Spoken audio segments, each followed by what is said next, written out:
Mashabiki wa soka huwa na wasiwasi sana pale ambapo mchezaji mpya anaingia kwenye klabu yao ile wanaoipenda, kwani mashaka yao makubwa huwa ni namna gani anaweza kupractice historia yake ambayo alikuwa nayo hapo nyuma katika klabu hiyo, kutokana na mazingira anayoyakuta, kwani anakuwa mageni kabisa machoni pake, lakini hata benchi la ufundi analolikuta huwa la tofauti. Na wengi hujiuliza, atatupa kile tunachokihitaji? Hii ilimkuta mwanasoka mmoja ambaye aliingia kwenye klabu ya Wananchi, wakajiuliza, je, ataweza? Lakini kilichowashangaza ni pale ambapo alitikisa nyavu kwenye mchezo mkubwa wa dabi, ambapo kila mmoja alipenda staili yake ya ushangiliaji. Hata watoto wadogo kiwakuta mtaani lazima watatetema tu. Unajua mwamba huyu kipi hasa kilimkuta mpaka wakashindwa kumwamini kwa mara ya kwanza? Fiston Kalala Mayele ni jina lake rasmi alilopewa na wazazi wake pale alipovuta pumzi yake ya kwanza mnamo Juni 24, 1994 huko Mbuji Mayi nchini Kongo, na anakichafua nafasi ya ushambuliaji awapo dimbani.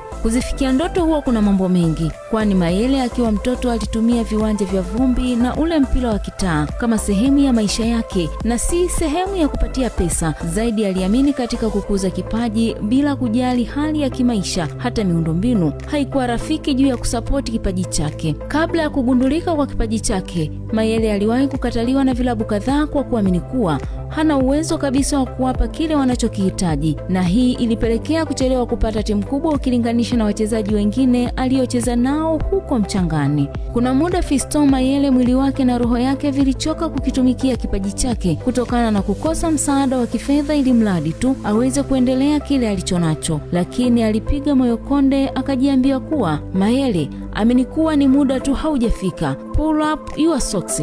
Then mapambano yakaendelea. Watu wengi hupenda kumwelezea Mayele kama mtu poa sana, ambaye ni mtulivu na hapendi makelele. Mara nyingi vitendo huzungumza zaidi kuliko maneno. Mayele hapendi kujisifia na familia yake ni sehemu ya kipaumbele chake. Hata hivyo hajawahi kuwasahau wale waliomshika mkono kumvusha mpaka hapo alipofikia. Naye pia hupenda kuisaidia jamii ya wahitaji bila kujionyesha. Kauli ya usisahau ilipotoka anaishi mwamba huyu, kwani hata alipoondoka Tanzania kamwe hajawahi kuisema vibaya klabu yake wala nchi ya Tanzania. Zaidi hutoa shukrani kwa mashabiki waliokuwa wakimsapoti, na hii ni kutokana na uhusiano mzuri aliyoutengeneza hapo awali. Matamanio ya Fiston Kalala Mayele ni mengi sana, ikiwa ni pamoja na kuzisaidia akademi za vijana huko Kongo, na anatamani watoto wa Kongo waamini kuwa inawezekana kufanikiwa hata bila kuanza mapema. Lakini yeye anaamini kuwa mafanikio ya kweli si pesa, bali ni kuacha alama. Aliwahi pita kwenye timu ndogo ndogo akiwa huko nchini Kongo kama vile Young Leaders,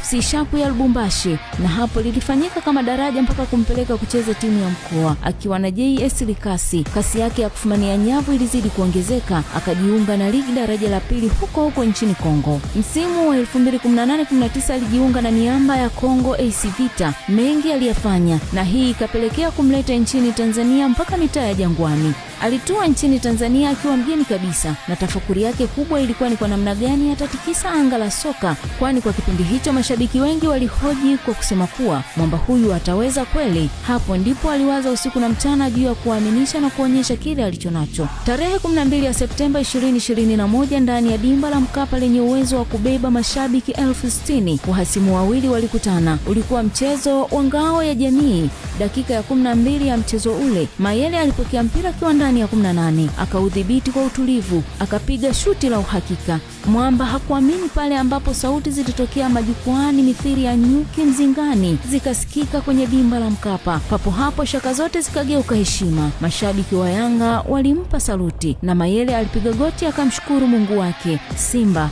alipigwa hicho kimoja. Ikawa ngumu Mayele kusahaulika kwa wanasoka wote, na imani kubwa ikajengwa juu yake. 2023 aliikanyaga ardhi ya Misri ndani ya klabu ya Pyramid FC. Kasi yake inazidi kuonekana, kwani amekuwa mchezaji muhimu sana ndani ya klabu hiyo. Ameisaidia timu hiyo kunyanyua kwapa kwenye Champions League 2024-2025 na kuwa mfungaji bora wa mashindano hayo, na pia aliibuka kuwa African Interclub Player Cup 2025, na hii ni tuzo kubwa kwa wachezaji wa Kiafrika. Ndoto haifi kwa kuchelewa, bali hufa kwa kukata tamaa. Endapo Mayele angekata tamaa kwa kipindi kile, naamini asingefanya mengi kama aliyoyafanya kwenye soka. Wengi wao wanashindwa kutimiza ndoto pale ambapo ndoto ile inachelewa kufika.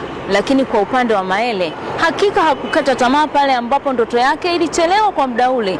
Alichoamini ni kwamba ipo siku ndoto yake itatimia. Ndo hicho alichokifanya mwamba yule, na neno lake kubwa ambalo aliliishi ni lile la never give up. Ndio maana mpaka sasa mwamba Mayele kazi yake hakika kila mmoja anaifurahia.